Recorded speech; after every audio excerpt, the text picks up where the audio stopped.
అనుదిన నిత్యజీవపు మాటలు. దేవుని నామానికి మహిమ కలుగునుగాక. దీని వాక్యాన్ని చదువుకుందాము.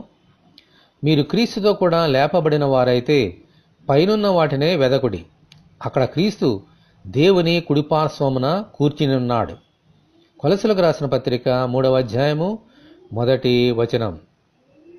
మన అపరాధముల చేత పాపముల చేత చనిపోయి ఉన్నప్పుడు దేవుడు తన కుమారుని ద్వారా మనలను తిరిగి బ్రతికించారు. ఆమేన్. ఆయనలోనికి బాప్తిస్మము పొందుట ద్వారా మనము ఈ లోక విషయమే చనిపోయి దేవుని విషయంలో జీవించుటకు మరణము నుండి తిరిగి లేచాము. హల్లెలూయా. ఇప్పుడు మనము జీవించుచున్న ఈ జీవితము మన కోసము చనిపోయి తిరిగి లేచిన యేసుక్రీస్తు కోసమే బ్రతుకుచున్నాము. ఆమేన్. యేసుక్రీస్తు మరణమును జయించి తిరిగి లేచి దేవుని కుడిపార్శ్వమునకు హెచ్చింపబడి మన కోసము విజ్ఞాపన ప్రార్థనలు చేస్తున్నారు. ఆమేన్. అందుచేత ఆయన కోసము జీవించుచున్న మనము ఆయననే వెతుకుచూ ఈ లోకములో జీవించాలి.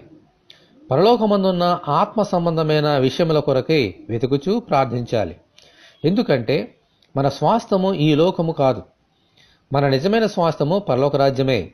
కాబట్టి ఈ లోక సంబంధమైన వాటిని విడిచిపెట్టి మన కొరకు ఏర్పాటు చేయబడిన స్వాస్థ్యమును పొందుకున్నటకు ముందుకు సాగిపోదాము. దేవునికి స్తోత్రము. హల్లెలూయా. ఇటువంటి కృప కొరకు మనమందరము దేవుని వేడుకుందాం. పాపము వలన చనిపోయిన మమ్ములను తిరిగి లేపి ఉన్న ప్రభువా, మీకు వందనములు. మీరు మాకు అనుగ్రహించిన ఆత్మ ద్వారా పైనున్న మిమ్ములనే వెతుకుచూ మీ రాజ్యంలోనికి ప్రవేశించినట్లు అనుగ్రహించమని, ఈ వాక్యము వింటున్న నీ బిడ్డలందరినీ అలాగున దీవించమని ప్రభువైన యేసుక్రీస్తు ద్వారా ప్రార్థన చేయుచున్నాము తండ్రి. ఆమేన్. ప్రభువైన యేసుక్రీస్తు కృప మనకందరికీ తోడే ఉండి నడిపించునుగాక. ఆమేన్. పరిశుద్ధ దేవుని మందిరం.